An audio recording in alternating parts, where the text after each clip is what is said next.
मस्त येत आहे खरंच फोटो इकडे. वा काढू दे थांब ना व्हिडिओ चालू आहे.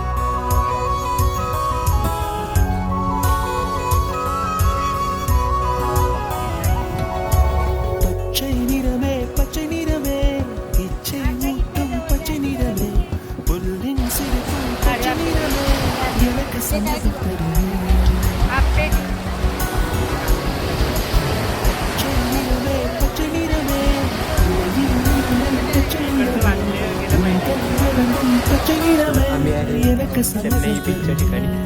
आणि जर समजा तुम्हाला कुठेही महाराष्ट्रीयन शोधायचं असेल तर हे बघा, हे आपले महाराष्ट्रीयन असे चेन्नईच्या बीचवर डोक्यावर पदर घेणं वगैरे ही महाराष्ट्रीयन आपली संस्कृती. हे इथे